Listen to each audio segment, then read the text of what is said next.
You're not feeling well or? Oh, I haven't felt well for 2 weeks. Yeah, well, you sound better.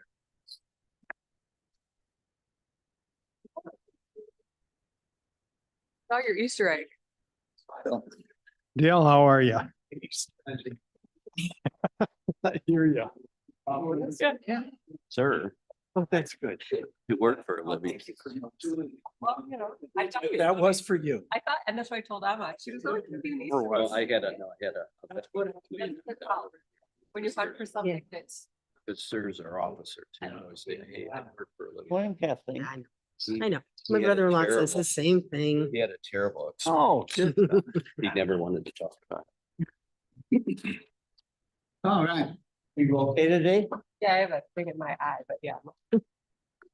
I don't have any contacts. In other words, you can't see. I have 8:02. 8:02? About 9:02. How about 9:02? 9:02, excuse me. Bless me, I'm early today. You're anxious. I'm very anxious.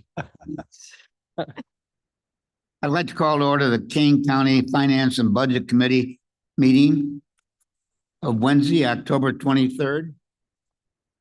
We have roll call, please. Lewis, Lewis here. Sanchez, Sanchez present. Surges, Present. Tepe, Duffy here. Leonard, Leonard here. Berman. Berman's here. We have an in-person quorum. We have remote attendance requests. I have none. Everybody is here. August 19th, August 28th, and September 25th. Do we have a motion to approve? Leonard would ask for unanimous approval on the minutes of August 19th, 24, August 28th of 24, and September 25th of 24. Anyone disagree? And we have the minutes approved by consent. Public comments. I have one person sign up for public comments, and this would be on our topic of finance. Janine Mayer.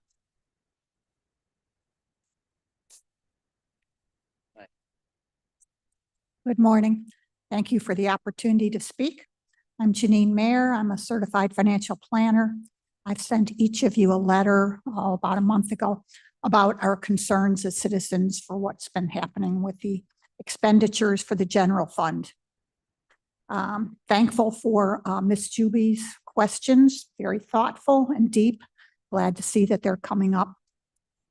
I came to the Finance Committee because we're concerned as tax-paying citizens and we need answers. Because the current spending is not only unsustainable, it needs to be reduced. And we don't mean reduced by the small amount of cuts that they had requested, the 5 million. We need to go back to pre-COVID spending. And of course, we understand inflation has occurred. So I looked up the inflation rate for the last 5 years, and it averages 4% inflation. So if I took the numbers that we have for the spending, because we know from 2014 to 2019, the number stayed about 75 million each year. Then we had the COVID slowdown and it was only 66 million. So from 2021 at 78 million, 22, and this is what the actual numbers were, are 85 million, 2023, 109 million, and then the budget projection, I'm sorry, 2024, 124 million, budget projection, 2025, 138 million. So with inflation, if we just took 4% and added it to the 2019 pre-COVID number of 78 million, at 2025, it would be 99 million for spending. So that would have been the pre-COVID number plus the 4% average compounded inflation. So instead of 99.8 million, which you think, okay, that with inflation, that's reasonable, we end up with a budget possibility or that you're asking for 138 million. That is a huge difference. And we want to find out where that money is going, why it is needed when the population has decreased. Less people and an astronomical amount of more money, even with inflation. Thank you. Thank you. No other speakers? Item number 6, Treasury Report, Mr. Lawson. Thank you, Mr. Chairman, members of the committee. 3 items today. The first one is performance. Blair, if you would put up page 7. Page 7 gives an absolute dollar amount. We're a little ahead of last year. Last year, there was 17 million cash on cash performance. As you can tell by the blue bars, we're a little bit ahead. Additional big winners for this year are the local governments who share in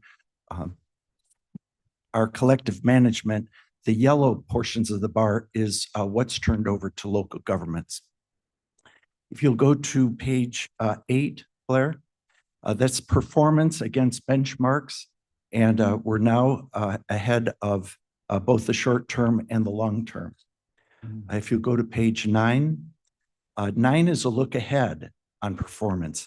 I draw your attention to the middle box, which is the portion of our portfolio that is managed by Vectors Research. And I would point to the row that's labeled on the far right-hand side, number 1, where 46%, it's the bottom line, the row that's, again, labeled number 1, 46% of the portfolio that they're taking care of are in mortgage-based securities, which are secured and guaranteed by the full faith and credit of the United States government. That shows that we're at a little over 5% for the next a little over 3 years. So 5% over the next 3 years, 46% of that portion of the portfolio. If you go down to the bottom box, where it's the row that's labeled number 2 in the far right-hand column, see that the portion that's managed by PFMAM, approximately 50%. So it's the 2 numbers that are labeled number 2. If you add those together, it's 50% that are in mortgage-based securities and then corporate bonds. That statistic is a little over 4% for the next 2.5 years. So it gives you an idea when those are aggregated about where we stand. It's interesting that we're still, if you take a look at the rows that are labeled number 3, both in the middle box and the bottom box, those we're still working our way through the taxable municipal bonds and then the tax-free municipal bonds, working our way through those eventually. And it's within a year, approximately a year, we'll have that behind us. Okay, so, and then let's see, last item. So that's a look ahead on performance. That was page 9.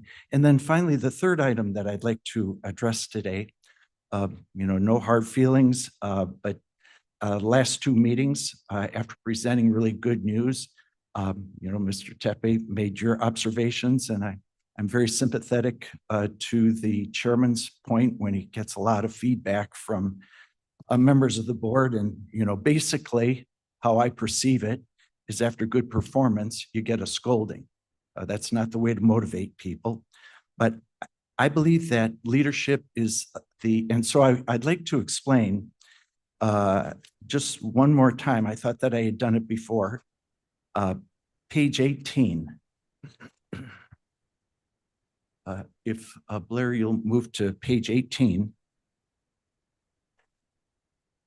The reason why I put the, let's see, I call it supplemental contextual economic data, is that I believe that leadership is the ability to see beyond the horizon and then the self-discipline to make the journey. So you have to be looking, and then you have to have the discipline to make the journey. I believe that we are all trying to predict what's going to happen in the future so that we can protect, do our responsibilities and protect taxpayers from bad things with conservative management of their resources. And so as this points out, in order to try to get a handle on where interest rates are going, because it dramatically affects where we place dollars.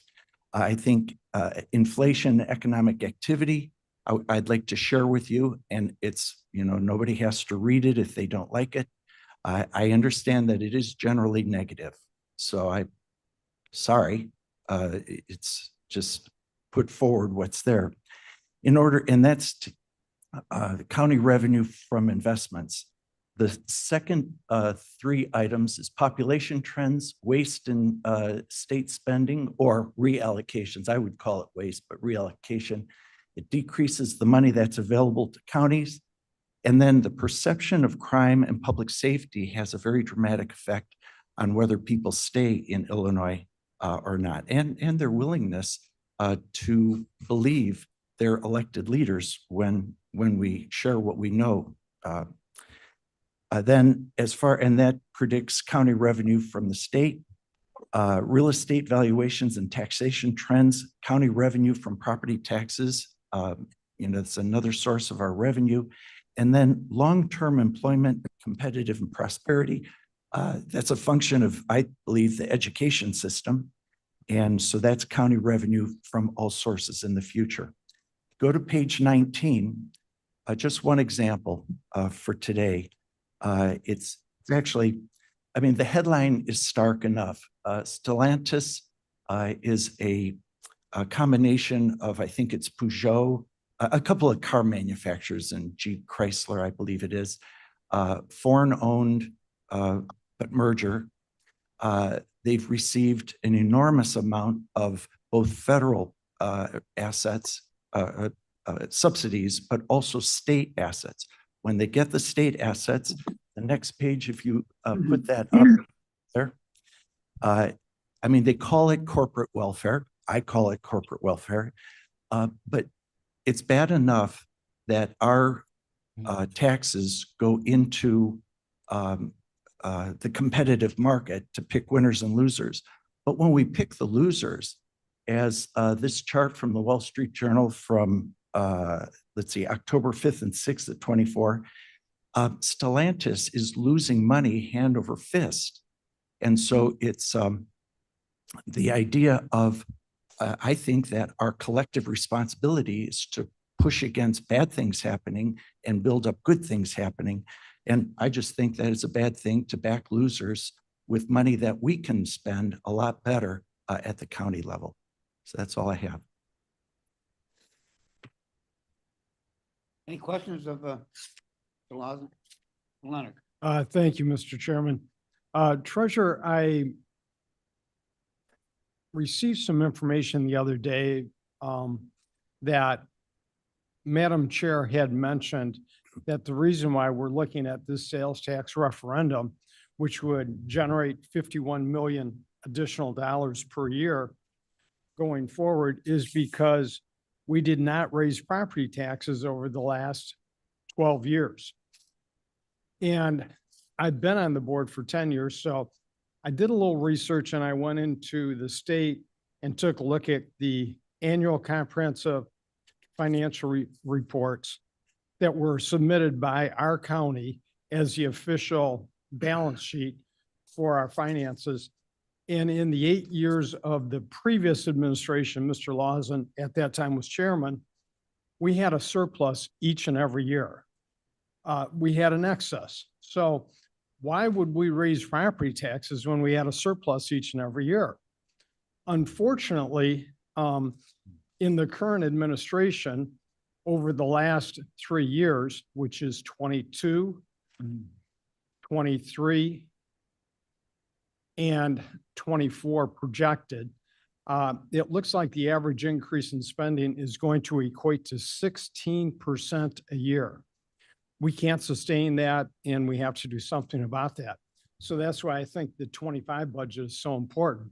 But my question is, Mr. Treasurer, am I correct in reading those annual comprehensive financial reports from the state that in each and every year of the previous administration, your administration, that there was a surplus at the end of each year? Yes, And in the current administration, this is not for your question, but rather a statement I'm making, in the current administration for the last 3 years, of which the current administration has worked on and passed and approved our budget, we're averaging 16% a year increase in spending. We just can't sustain that, so we have to do something about the spending before we worry about generating additional revenue. Thank you. Any other comments? Thank you, Treasurer Lawson. Item 7, Auditor's Report, Ms. Wegman. Good morning. My report is on file. I do want to point out that we have just published the 2025 AP and P card schedule for this upcoming year. I can answer any questions. Any questions? Thank you. We have a resolution approving our September 2024 claims paid of $10,313,846.79. Do I have a motion to approve? Pepe moves. Happy? Sanchez seconds. Sanchez, second. Any discussion? Roll call, please. Juby, Juby, I. Lewis, Lewis, yes.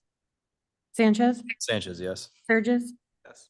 Pepe, Pepe, yes. Leonard, Leonard, yes. Berman. Passes. Now, item number 8, our finance director's report, Ms. Hopkinson. Hello. Blair, if we go to the finance report. I added a couple of extra things this month. So the general fund is composed of 6 sub-accounts. One of those accounts is called the general account. Sometimes it's called the general corporate account. But the general account contains the bulk of the activity in the general fund. The other sub-accounts, one is cost share drainage, one is the special reserve fund, one is the domestic violence fund, there's an economic development fund, and then the public building commission. So all 6 of those sub-accounts, when you add them together, they total the total general fund. And the all of the revenues and expenses for our department budgets are in the general account of the general fund, except again, cost share drainage is the environment department, economic development is development. The domestic violence is a small state's attorney. But essentially the general account is probably more than 90% of the revenue and expense activity. But our reserves in the general fund are spread across all 6 of these sub-accounts. Hardly any reserves in the smaller accounts like economic development, cost share drainage, public building commission. It's mostly all the reserves are in the general account and the special reserve account. But when we talk about the reserves of the general fund, we talk about all of the sub-accounts. One thing, the question, hot topic these days is what happened in fiscal years 2020, 2021, and 2022. So I updated the graphs this month to show the general fund, general account revenues and expenses net of the CARES and the ARPA subsidies. And then the second graph shows it gross. And I'll use this as an example of what happened. And I'll show a later slide. Imagine if you go to, let's say you go to a supply store to buy something, let's say it costs $30 and you get a rebate. So if you buy the item and it costs $30, then you file for a rebate and the rebate comes in, and let's say the rebate was a $20 rebate. You get the rebate back, you deposit the rebate in your checking account, and you can say, I spent $10. I didn't really spend $30, I spent $10. So that is what happened to our general fund in fiscal years 2020, 2021, and 2022. We paid salaries like we always do.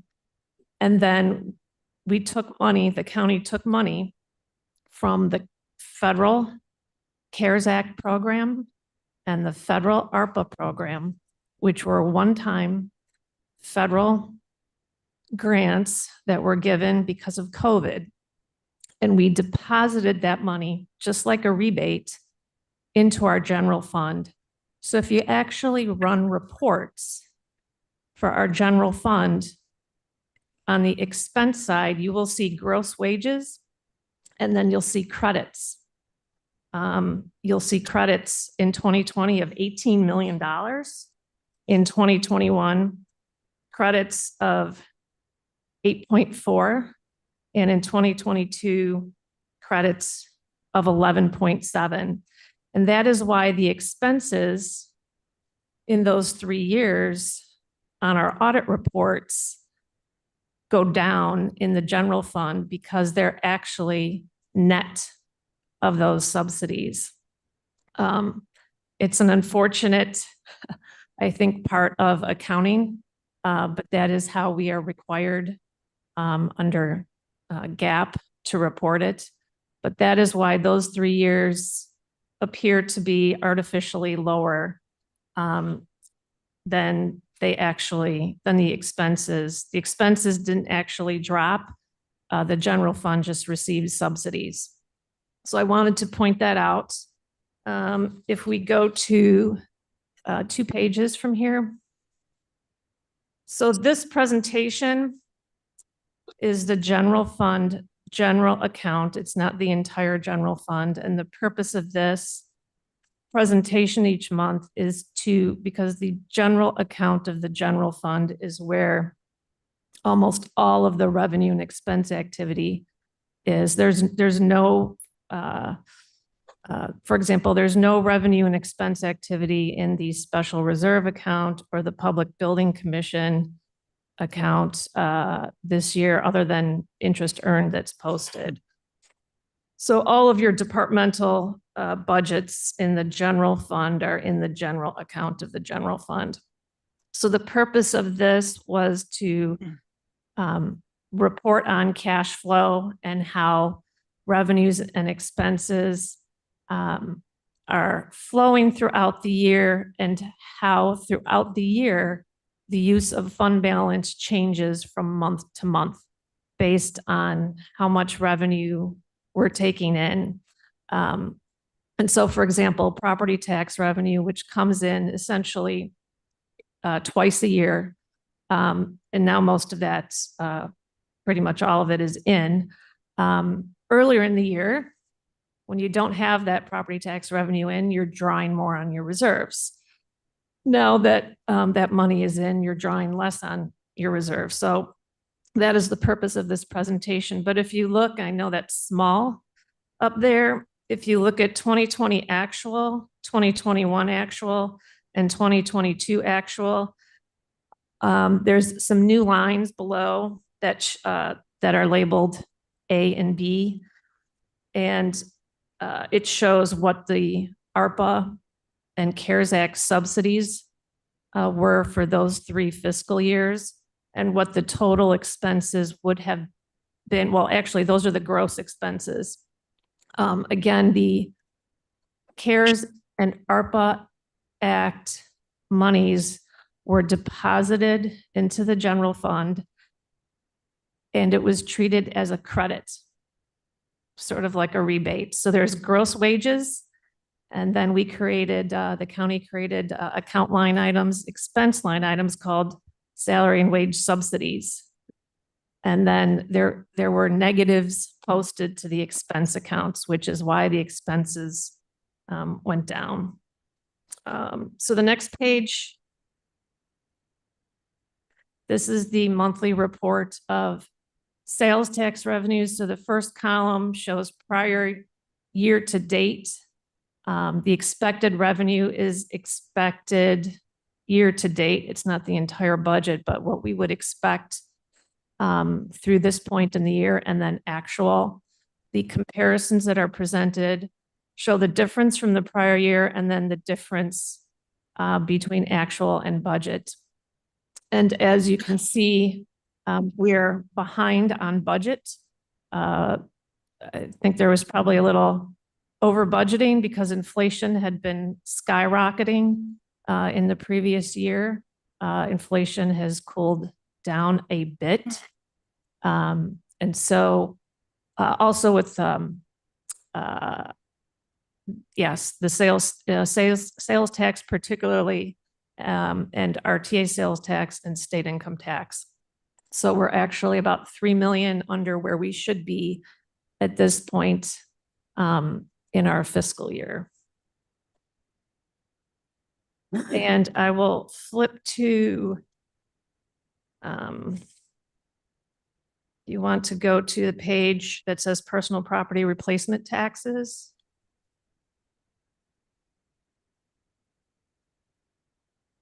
Again, just to highlight, for a couple of years in a row, the personal property replacement taxes are distributed to local governments based on estimates, and then they're trued up. Personal property replacement tax and income tax are distributed based on estimates and then trued up. Those are the two. And the state distributed too much money to local governments for a couple of years in a row. They have a statement. This has been a topic that has been discussed by the Illinois Department of Revenue and amongst local governments for over a year now, because everything went up. And if you go to the next page, you can see how it went up and now it's coming back down. And they have a statement which was on the previous page. It's just copied and pasted right from the Illinois Department of Revenue website that due to a substantial quantity of amended tax returns, it resulted in a overestimated distribution by the state. And they continue, if you look at the top of this page, they continue to revise downward the amount of expected personal property replacement tax revenue that will be distributed to our local governments. That number is right off of a report from the state website. The only other thing, if you go to total salaries page, so this is total salaries across all funds of the county. So these are all the departments. One thing I do want to point out, over time, this is 10 years worth of history. Over time, there have been some functions that have been moved from one department to another department. I'm probably next month going to footnote a couple of those. As an example, the Environmental Management Department was part of development. A portion of what is now the Environmental Management Department was part of development. So those salaries appear to change dramatically. It's just a matter of which department was responsible for that function. So things like that, I'm going to footnote next month so that the trend analysis is makes a little more sense. And then just if you can go to the monthly report of outcomes for the finance department.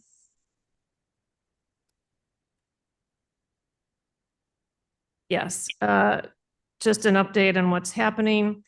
We are continuing to focus right now, now that the last year's audit is done and the budget draft was submitted in September.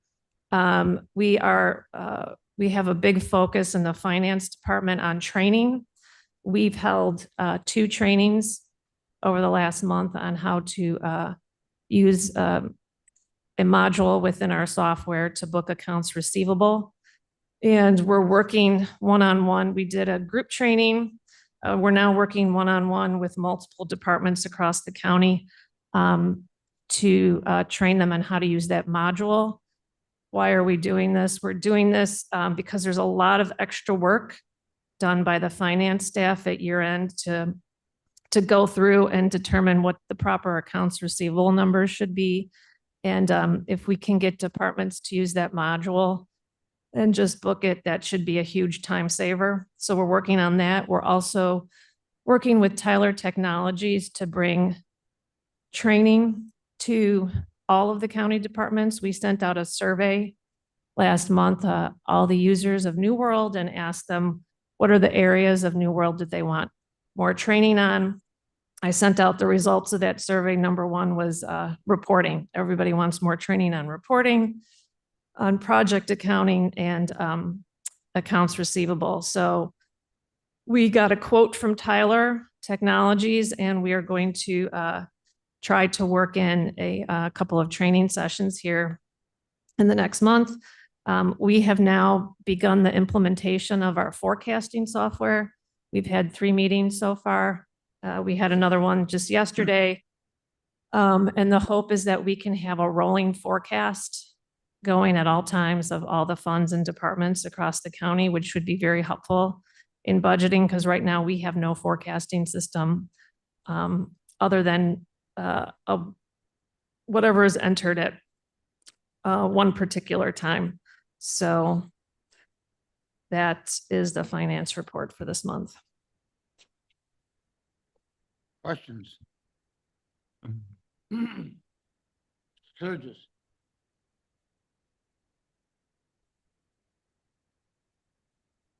Yeah, you know, I'm not even, part of me wants to just be quiet. Part of me doesn't even know where to start. I have been receiving phone calls almost daily regarding our budget situation and where we're going, and how we are addressing the shortfall.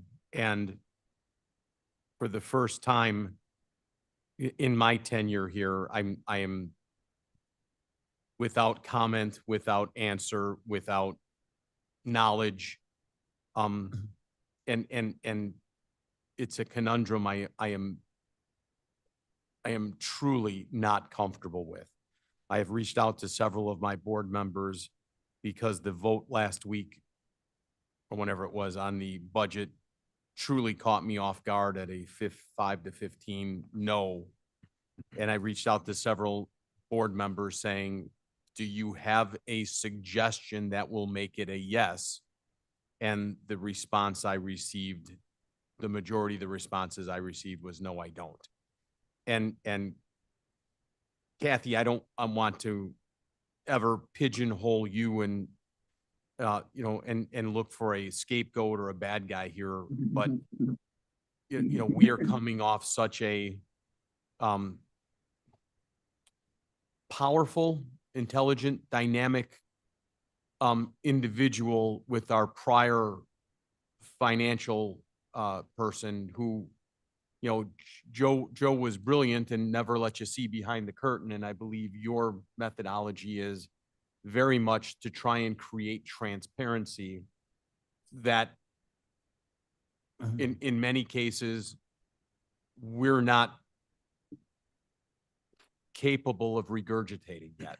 It was, you know, in many cases, it's just too much information for us to wrap our heads around as we continue to walk through it. Some of the things and Dale, if I am out of line in my questions here, please feel free to address me and I'll not take offense.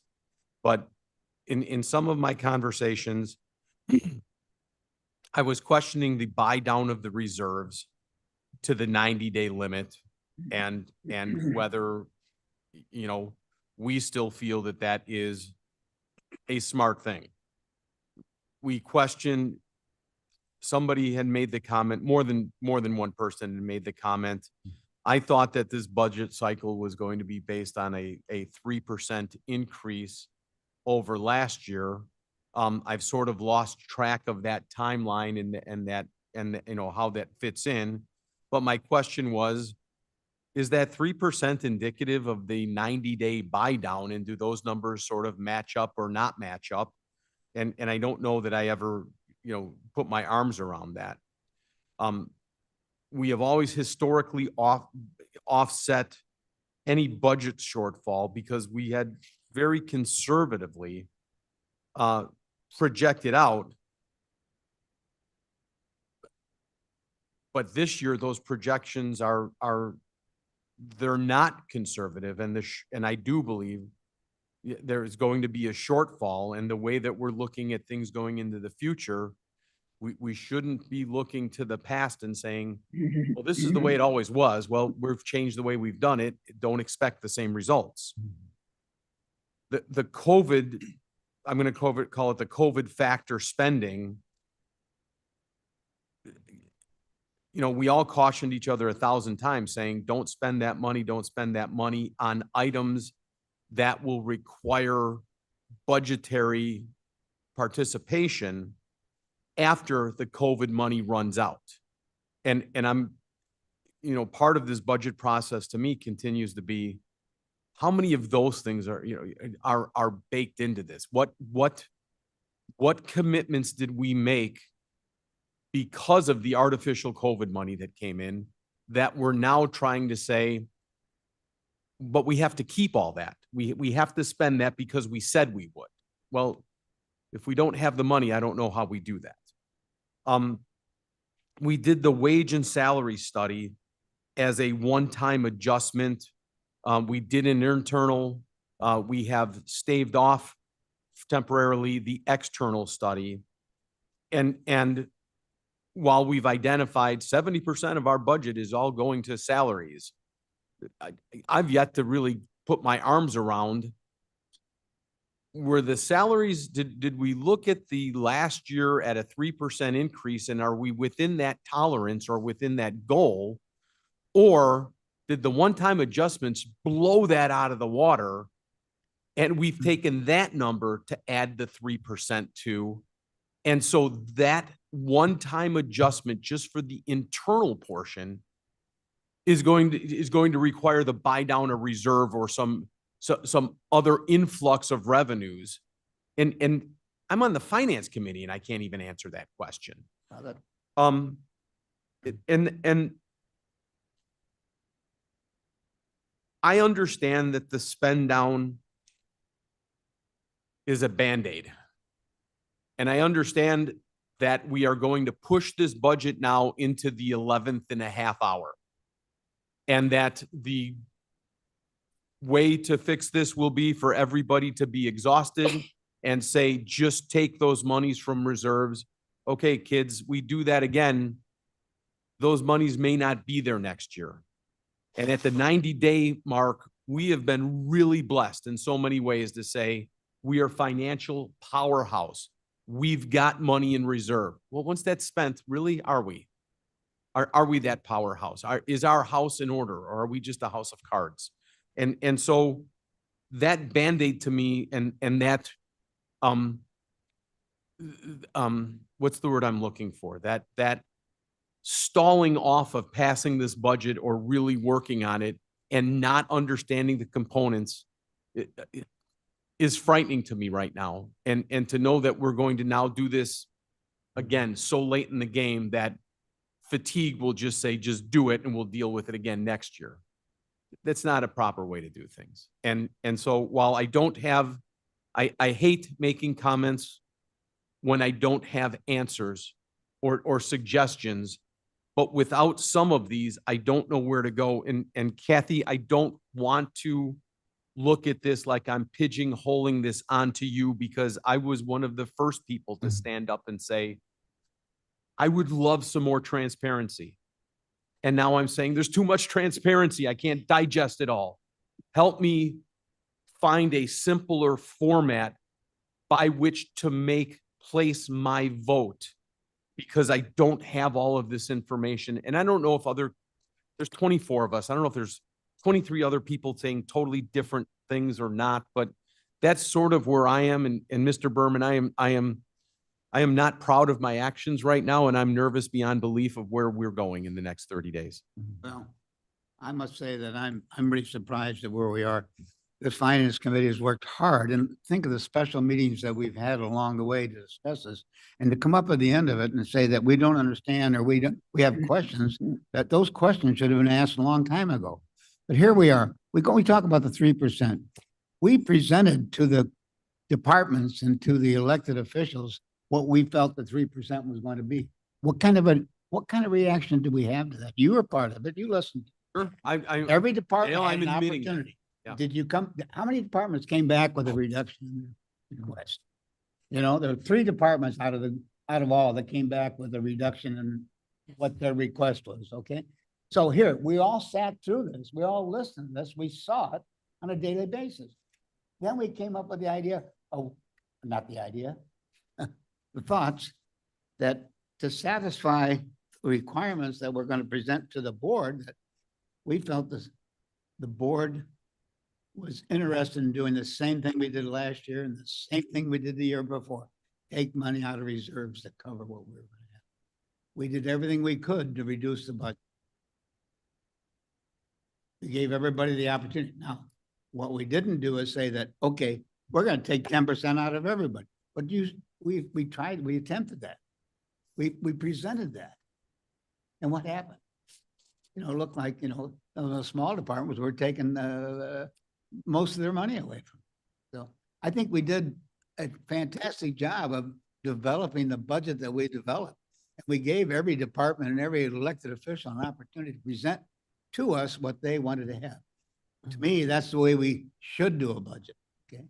Now, if we said that we're not going to take anything out of reserves, then we have to do something about it. But we all felt that the board was going to say, take it out of reserves the same. But come up with the questions and unanswered questions that we have at the last moment. It really surprises me. I don't know how we can get to present to the Finance Committee and then approve it, present it to the Executive Committee and have questions asked when the rest of us worked hard on presenting what we did. I just don't understand how those questions can come up at the last minute and not be answered along. If I can, and I'm not being argumentative at all. Do we have a set figure on the 90-day buy down and what that figure is? What's that? 90-day buyout? So I just If we're want going to reduce reserves to a 90-day amount, how much do we have that chart in what we're doing? Right. And Kathy, was that not only a 1-year deal, but we were going to try and buy it down over? Right. So and I just wanted to also say at the outset that in terms of questions from board members on the budget, as of the end of yesterday, I've received questions from 4 board members. I'm putting the responses together and we'll be sending out responses. Hopefully today, probably tomorrow. But the county always had a 90-day policy. And then when the county had an interim finance director last year, the policy was changed to 180. And a option was presented to the county board last year to change it back to 90. The reasoning for that is typically it is not a good thing for governments to be building up large sums of reserves. It's just not a good thing for a variety of reasons. And that is why it's common, very common to use 90 days, not just in government, but in other types of industries to ensure that should there be an emergency, you've got 3 months of cash available. For the reasons that were discussed a few moments ago in 2020, 2021, and 2022, the general fund built up its reserves because not only did it continue to receive sales tax revenue and income tax revenue and the like, but it also received the infusions of the CARES and ARPA Act monies. So in essence, the county didn't use, for example, sales tax money to pay salaries because it received the CARES and the ARPA monies instead. So that is why all of a sudden the general fund reserves grow significantly over those 3 years. So the general fund has more reserves than it traditionally has had. In terms of, so the 90-day, if I don't think I have that slide with me, but I think, oh, I have the audit report from last year. So the audit report at the end of last year, the general fund as a whole had $87 million left. The general account of the general fund had 62, but I would use the total for this analysis. So at the end of November of 2023, the general fund in total had $87 million left. It dropped from the year before. At the end of November of 2022, it had 98 million. It went from 98 million to 87 million because over those years, expenses continued to go up for a variety of reasons. And yes, salaries is a big component of that, especially in the general fund. And as all of you, as all of the board members have, copies of all the information on the union increases. There was the cost of living increases. There are additional employees at the county over the last several years. I believe our HR director provided the board last week or 2 weeks ago. And all of that information on number of employees is included in our budget book and in our annual audit report. It's in the back pages. But we've had an increase in the number of employees in several departments. We've had significant union increases. We've had cost of living adjustments. We've had the internal equity study for non-union, non-elected employees. So all of that has contributed to an increase in spending, most definitely in the general fund. And I think that the fact that the general fund balance increased 3 years in a row was almost like a false sense of security that we had all this extra money, when in fact we really didn't. Each of those years we budgeted for a shortfall, a deficit, but then we used that one-time federal money to plug the hole. And I think, I think it basically gave everyone a false sense of security. And then now that federal money is gone, that ARPA money could only have been used under the definition of pandemic preparedness. That's how the county met the eligibility requirement to use the ARPA money. It was pandemic preparedness. So essentially, in fact, almost the entire, except for maybe some upper management, the entire salaries of the sheriff's adult corrections staff for 3 years in a row was funded by one-time federal monies instead of the regular revenues that the county receives. And then once the federal government declared the pandemic to be over, we could no longer use the ARPA money to fund those salaries. So it's literally like having a rug pulled out from under you. I guess, in listening to you, in my private sector role, whichever entity I'm working with, whichever board I'm sitting on, we oftentimes, well, 100% of the time, we have simple things that we call dashboards. Here's our dashboard that we can come to. And I think that the complexity here has become so much that maybe working on a dashboard, which is simply it's out there on the finance website that we can all go to. But if we can find some agreement to say, this is what should be included on the dashboard. This is what's happening with revenues. This is what's happening with salaries. This is what's happening here. This is what's happening there. In such an executive snapshot that would allow us to kind of gauge and again, one of the governing principles that I've tried to instill and have suggested over the years is that whatever committee we have should not be taking action on a finance matter unless they are specifically saying, we would like to spend this from here and this is what it's going to do. This is budgeted, it's there, and if we spend this, this is how it's going to affect us. I think our committees right now, or at least the committees I'm involved with, seemingly don't have that checks and balance with finance. And Kathy, I believe you and I have discussed this loosely to say that that needs to become part of the culture here, to say we need to understand the action that you do at the genesis, at the birthplace of an item within a committee. Understand that needs to tie out to finance in some way, shape, or form. You need to know what the impact of that is.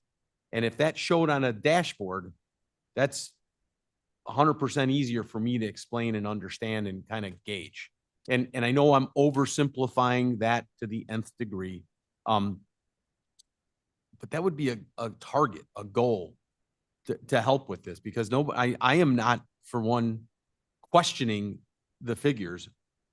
I'm questioning our understanding of the figures and then challenging the decision that we make as a board. Dale, to say that we asked everybody to come down 3%. Okay, are we to the point now where we say, I'm sorry, but you're only going to get 3%? Yeah, go up 3%. Yeah, I'm sorry. You know what I meant to say. Yeah, you know, are we to that point, or are we just going to say, you know what, this is too late, just approve it and we'll do it next year? So, I mean, at the beginning of this budget process, there was a goal to hold all the departments to 3%. And then that changed in the summertime when there was a challenge by some of the offices that they could not, they needed to present more. As has been discussed, there was an effort by this finance committee over a series of meetings in August to try to reduce the budget. And that didn't, the only offices that ended up cutting their budget as a result of those special finance committee meetings were the finance department. We cut 70,000 out of our budget. The county board office, the supervisor of assessments, buildings management, and IT. So, I mean, there were, the finance committee did make, they were trying to hold it to 3%. But a dashboard is a great idea because, yes, there's so many moving parts, especially with positions, with salaries, how many positions, all the union increases, all the non-union increases, et cetera. Thank you. Mr. Chair.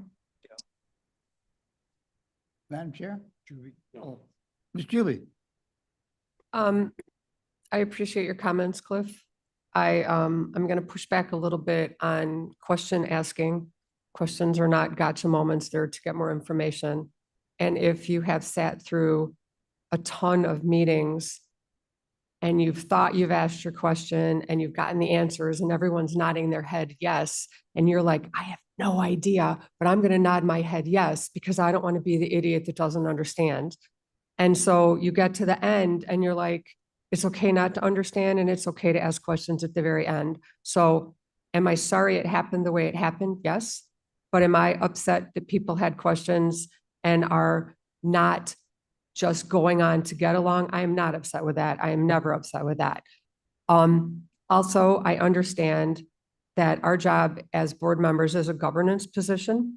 We are not to do staff work. We are not to fix the budget. And a lot of people have said, what's it going to take for you to vote yes on the budget? Which kind of is insinuating, what are you going to do to fix the budget?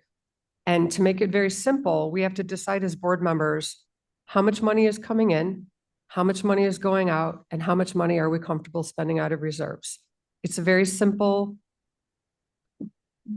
idea that becomes very, very complex when you actually go through it.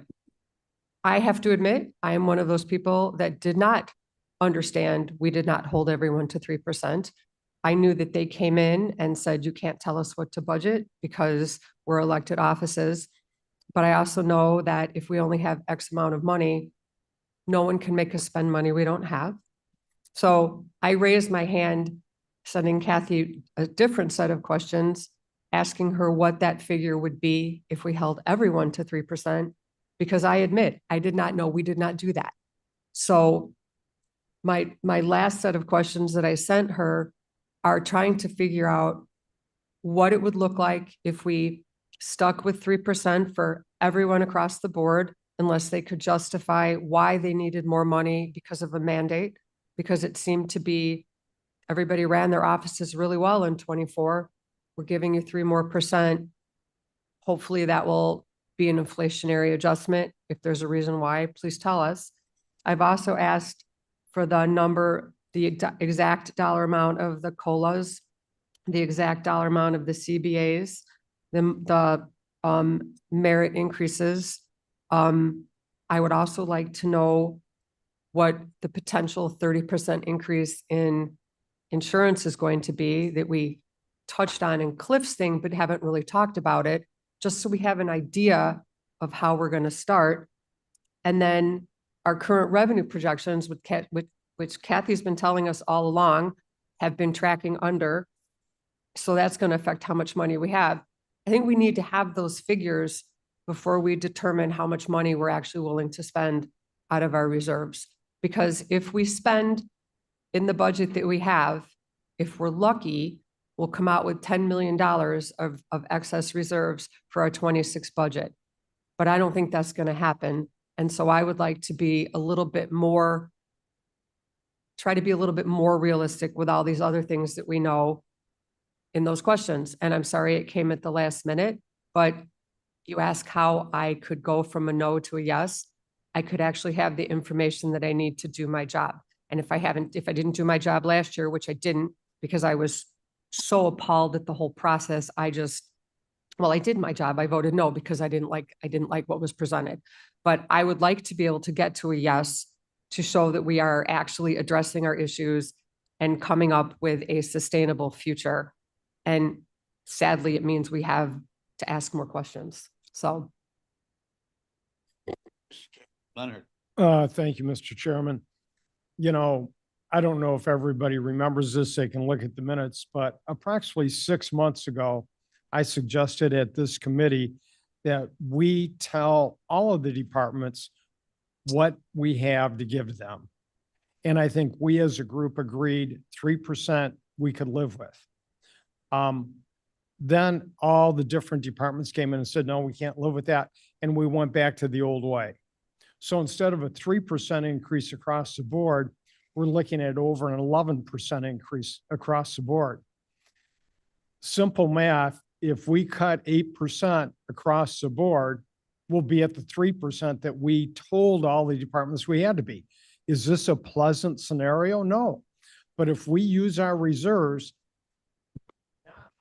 in 26, when we're doing the budget, or who's ever here doing the budget, there are going to be people that are going to lose their jobs or be laid off. And in 27, it will be worse. So I think the reality is we as a board, not just the finance committee, but as a board, have to stick to our 3% and find a way to balance this budget for 25 with the 3% increase across the board. And if we don't, then be prepared in 26 to lose a number of employees, and in 27 lose even more. Thank you. Mr. Leonard, we already went through that process. We already went through that process. We started out with 3%. Where did we get? We didn't get anywhere with it. Well, do you want to go through it again? No, I think we have to stand firm and say we have to stick to 3%, period. Mr. Sanchez, Thank you, Mr. Chair. I think part of this conversation really is that there are offices that are elected and the majority of our budget goes to those offices. So if we're going to find cuts, that's got to be a significant part of the conversation. I really haven't seen that.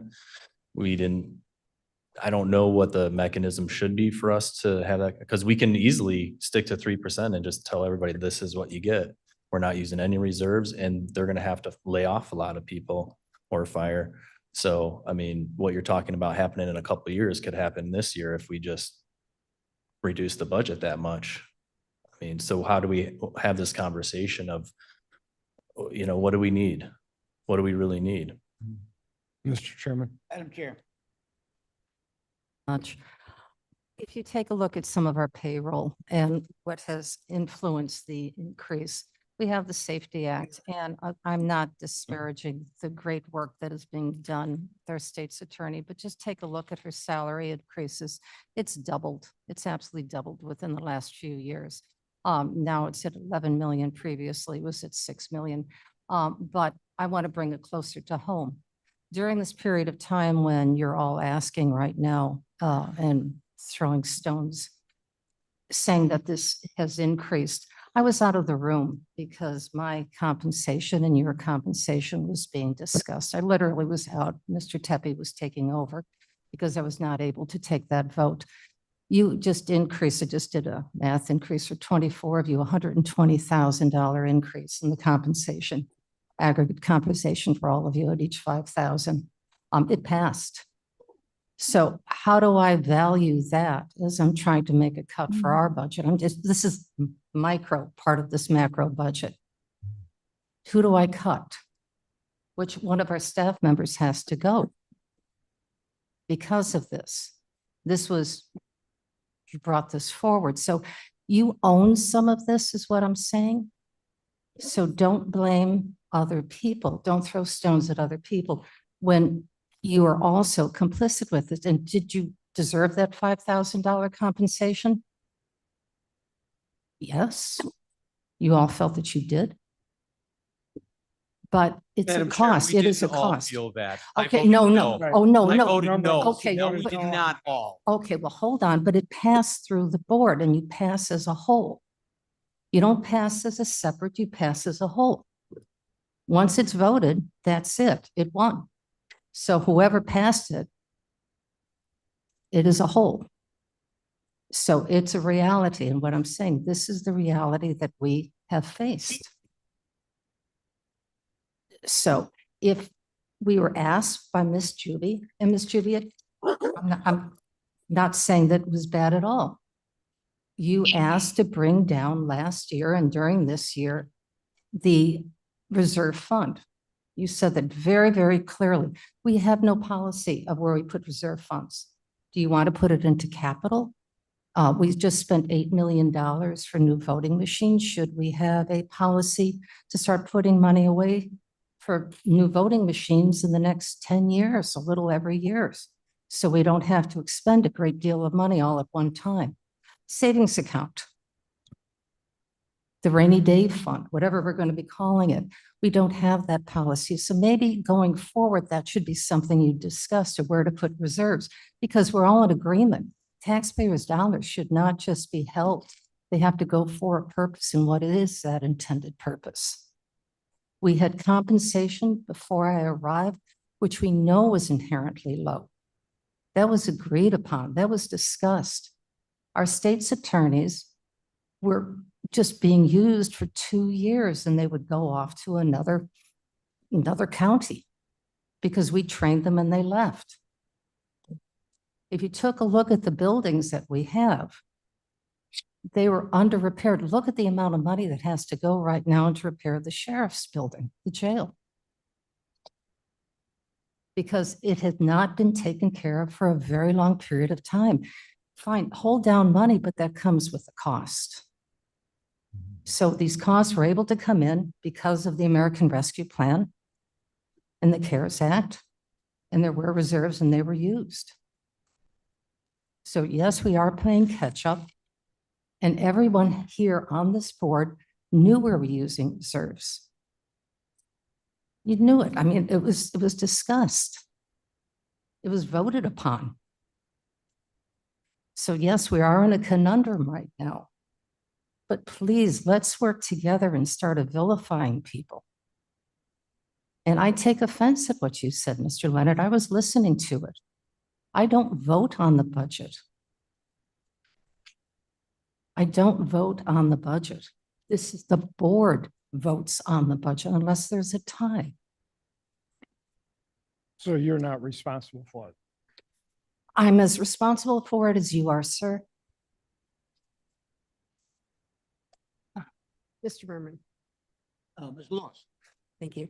So, I've been sitting here listening to all this, and I don't take it as anybody throwing stones at anybody else. I think every board member has concerns. I heard you, I've heard Ms. Juby, I've heard pretty much everybody over the last year. We've got a lot of issues. It's not throwing stones. We have to have these dialogues to get past it all. Right now, we're at the point where we have submitted questions to Kathleen. She's going to be answering them. We're going to have a special board meeting. So I think that at this point this morning, there's no reason to have this discussion right now. We know we're in a problem. We know we got a lot of work to do yet. We know that we're going to have to make some horrible decisions soon, whether that be to raise taxes, whether it be to cut salaries. So we could sit here and throw stones and argue back and forth till noon if you want, but I really don't want to. That's all. Mr. I Berman? must say, I feel like I've been working in a vacuum for this committee for the last year. How we on the 11th hour, we can come up with something that we approved and moved on to the board. And then the 11th hour come back and question, why did we do that?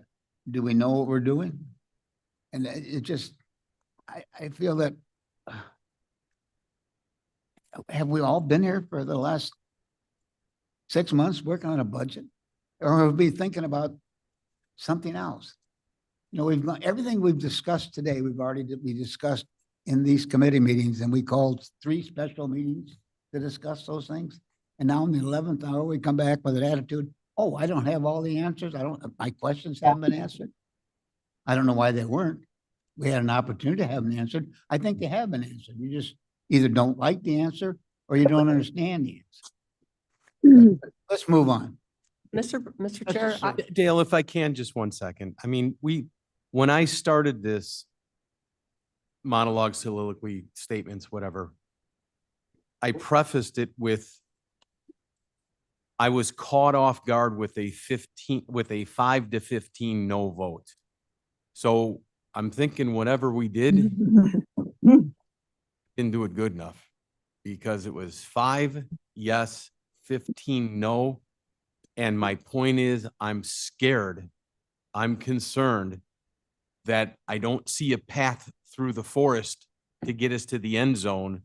And I think this is the appropriate place to bring it up. And I've tried not to vilify or throw stones, and hopefully I've been nothing but a gentleman about the way I've presented my questions and concerns.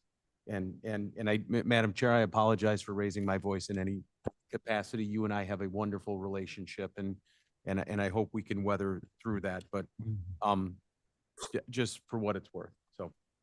Well, I hope as a committee that we'd be able to substantiate and defend our decisions and what we recommendations.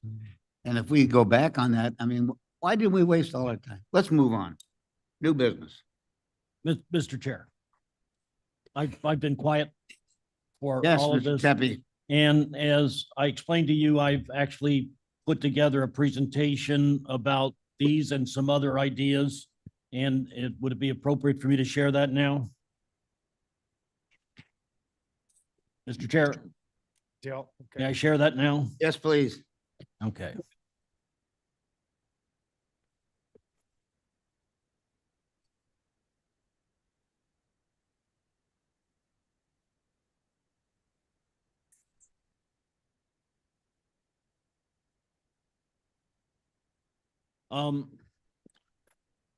First off, part of what bothers me, and I've been under the weather for a couple of weeks and I'm still not well. So my apologies for that. But part of what bothers me is misinformation that's been put forth and saying, oh, this is the kind of thing that we have.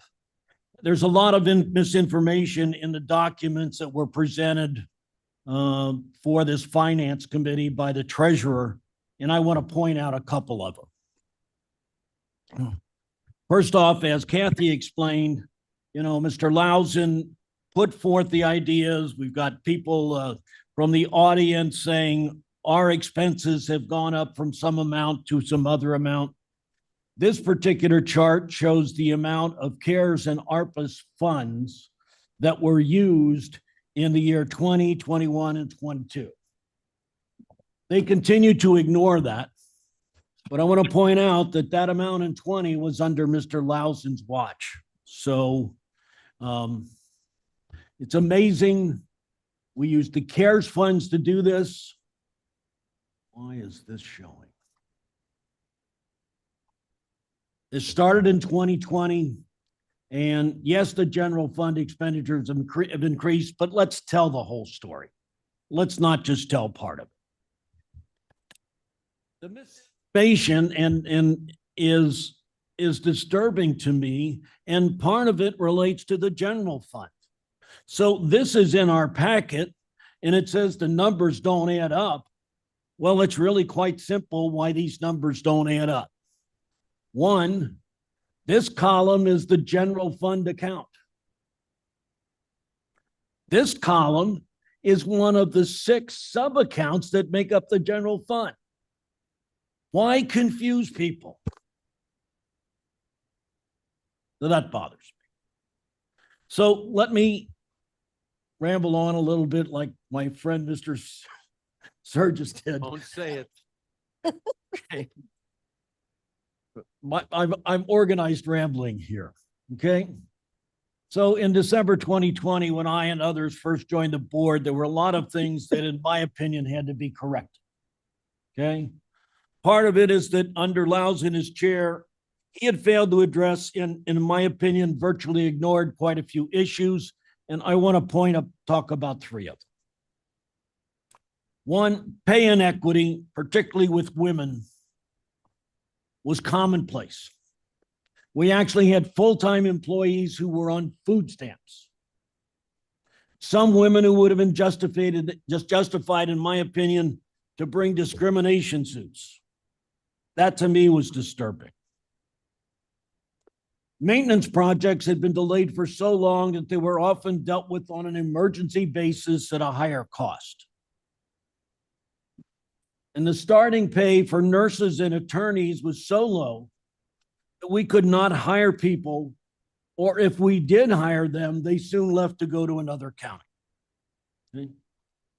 Now, our HR department sent everybody on the board a report of employees between 20 and 25. And thank you, Mr. Leonard, for asking for that. Okay. So during that time period, we added 176 new employees.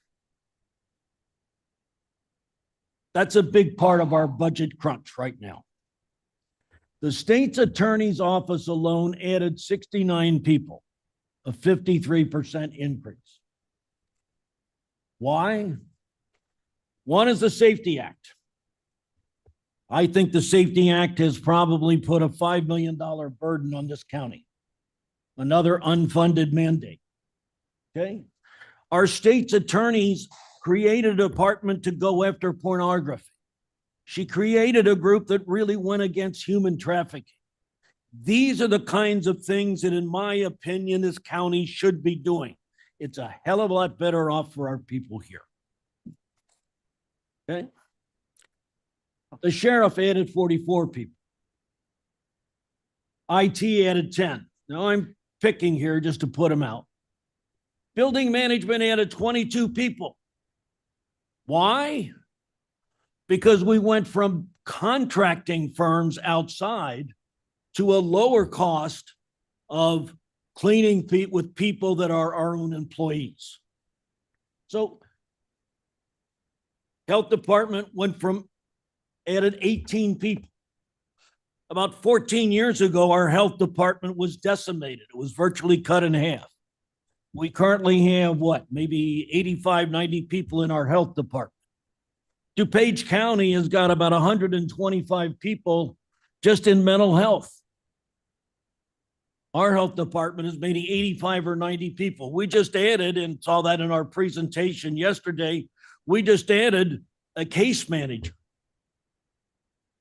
Okay, so the key thing is that we, the board, approved these increases because we felt they were in the best interest of the county.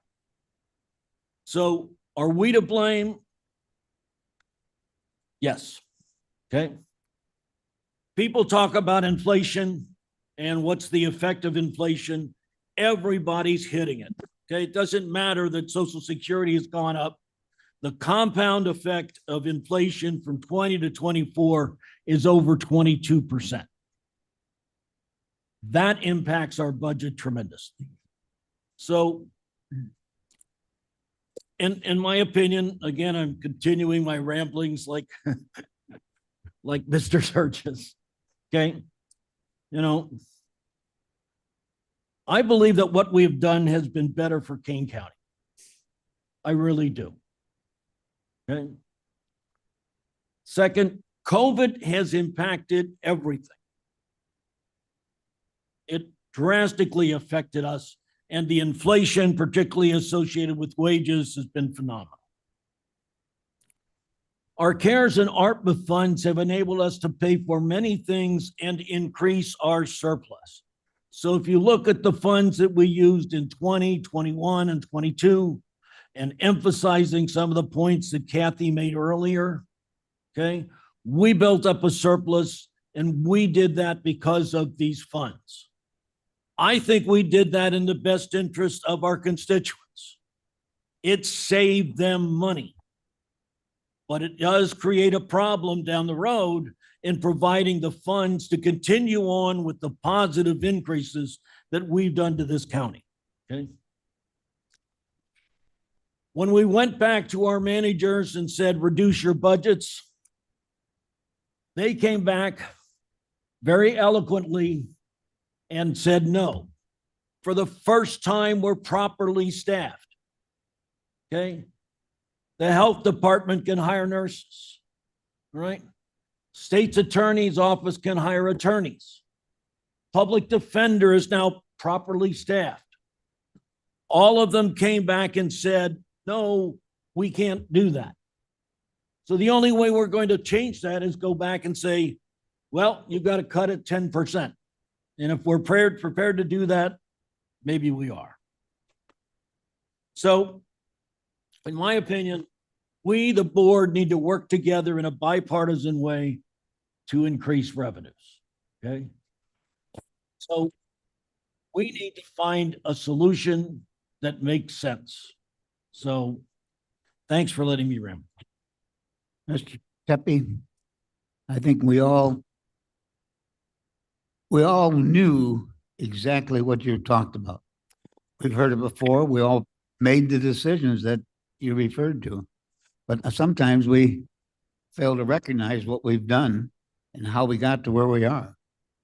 So I think it's, hindsight is always better. But thank you for your report. Any other discussion? May I ask a clarifying question? Yes, please. I don't understand how adding 3% to a 2024 budget is a cut. Can someone explain that to me? Because that's what I keep hearing, that we're cutting people's budgets. If we're asking for the number of what the increase would be, a 3% budget over their 2024, it's not a cut. I don't understand. Am I missing something? Because I keep hearing everyone say that's a cut, and I don't understand that. So I'm not going to just keep going on and not understand a question. So if someone can explain to me why adding 3% to a 2024 budget is a cut, I would appreciate it. Mr. Sanchez. I think we're in at what, 11% over last year? That's not what I asked. I asked. Hold on, is- I'm trying to explain. So if the requests are coming in 11% over and we keep them to 3%, that's a cut from what is being requested. It's not anything more than that. So it's not actually a cut. It's just a different usage offering- of the term We're cut. offering 3% more than what you had last year is not a cut. No, that is not. Not That is an a cut. increase, but reducing from 11 to 3 is a cut, but just a different kind. All right, moving on. New business. Item A is a resolution authorization to enter into contract for audit services of $129,000. Do we have a motion to approve? Sanchez moves. Sanchez, Juby seconds. I'm sorry, did we get a second? Juby. Juby, thank you. Discussion. Roll call, please. Juby, Juby, I. Lewis, Lewis, yes. Sanchez, Sanchez, yes. Surges, Berman. Tepe, Yes. Leonard, Leonard, yes. Berman. Berman, yes. Item B is a resolution approving payment of commercial insurance fiscal year 2025, including auto, property, general liability, law enforcement, employment practices, public official liability, excess liability, and workers' compensation, and a service agreement with Acrisure Insurance of $2,929,191. Mr. Surges, you want Burgess to moves. Leonard seconds. discussion? Uh, Mr. Mr. Tepper. Chair, I'd like to hear Mr. Surgis's comments on this. Do you have any? Vern, I don't, that I'm interested in speaking publicly.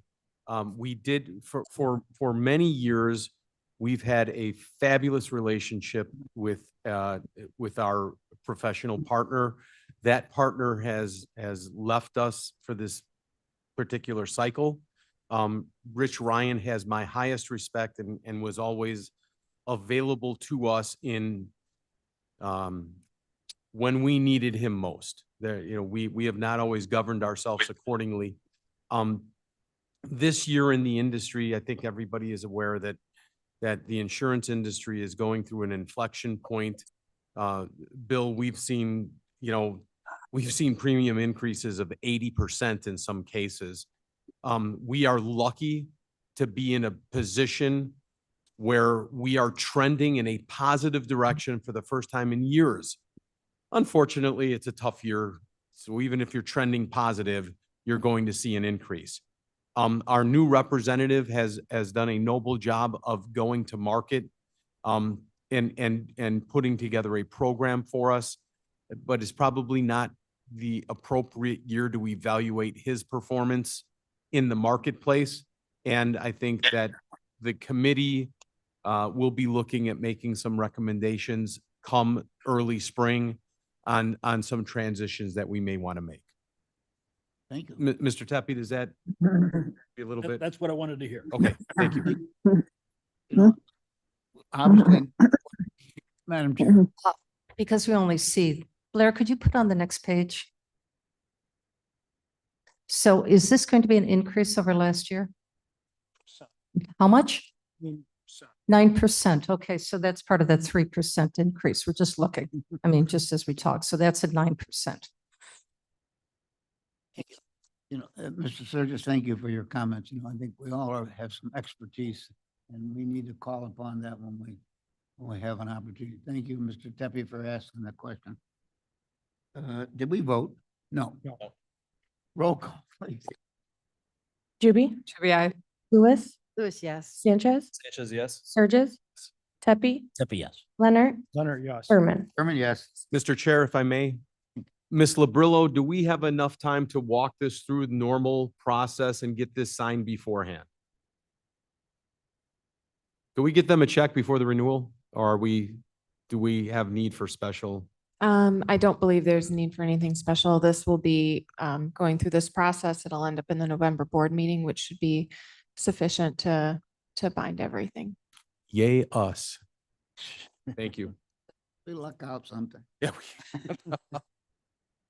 Item C is a resolution authorizing flexible benefits as Kane County's medical expense reimbursement plan administrator for 2025. Sanchez moves. Sanchez, Seconds. Leonard, discussion? Roll call, please. Juby, Juby, I. Lewis, Yes. Sanchez, Sanchez, yes. Surges, Yes. Tepe, Tepe, yes. Leonard, Leonard, yes. Berman. Berman, yes. Thank you. Item D is a resolution authorizing Magellan Healthcare Incorporated as King County's employee assistance plan provider for 2025. Sanchez moves. Sanchez, Those seconds. Lewis. Discussion. Roll call, please. Juby, Juby, I. Lewis, Yes. Sanchez, Sanchez, yes. Surges, Yes.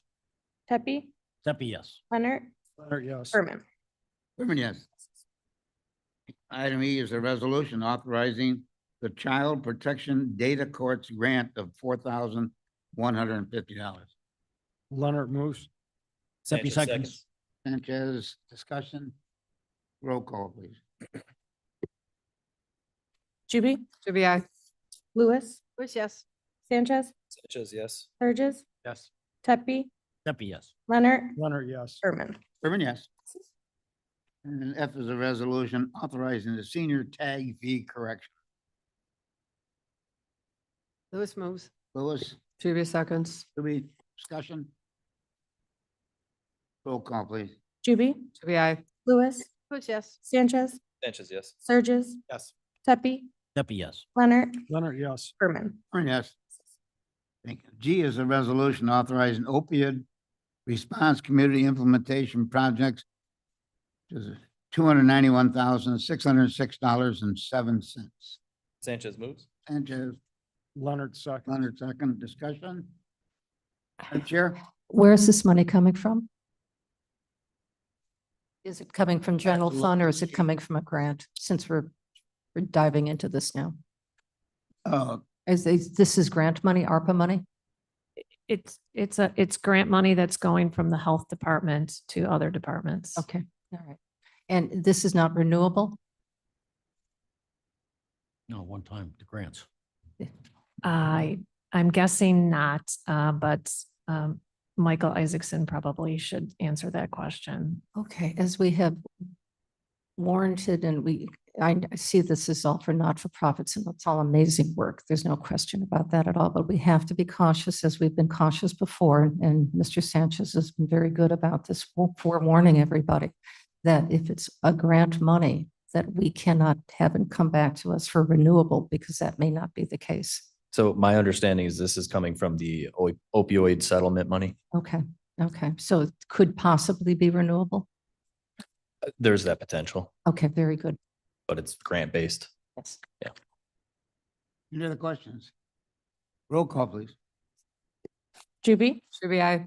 Lewis, Yes. Sanchez, Sanchez, yes. Surges, Yes. Tepe, Tepe, yes. Leonard, Leonard, yes. Berman. Berman, yes. Item H is a resolution authorizing acceptance of the Medical Reserve Corps, state, territory, and tribal nations representative organizations for the next generation MRC-STTRONG grant, $5,000. Sanchez moves. Juby, seconds. Discussion? Roll call, please. Juby, Juby, I. Lewis, Yes. Sanchez, Sanchez, yes. Surges, Tepe, Tepe, yes. Leonard, Leonard, yes. Berman. Berman, yes. And item I is a proclamation celebrating the 70th anniversary of Reams Meat Market in Elburn. Leonard moves. Sanchez seconds. Would you like me to read the proclamation? Or just, That would be probably Mr. Young's district. The reason why is that we want to make sure that this was just brought forward and it should be recognized because it's a family-owned business that has long history, celebrated history here in Kane County. And I want to make sure it goes through the executive and then to the full board. So this was this was the committee that was able to do so to bring this forward. That answered my question. Why is it here? Yeah. Let Mr. Young read it at the full board. Pardon? Let Mr. Young read it at the full board. It sounds like a very good suggestion. Or Mr. Williams, whoever. It might be I'm Mr. sorry. Williams' I didn't mean district. Mr. Young. I meant whoever's Whoever's district that district. is. Yes. Very good. Thank you. Thank you. Whoever it is has a Uh, great voice, I'm sure. Any other discussion? Roll call, please. Juby, Juby, I. Lewis, Lewis, yes. Sanchez, Sanchez, yes? Surges, Yes. Tepi, Step yes. Leonard, Leonard, yes. Berman. Berman, yes. There's no old business.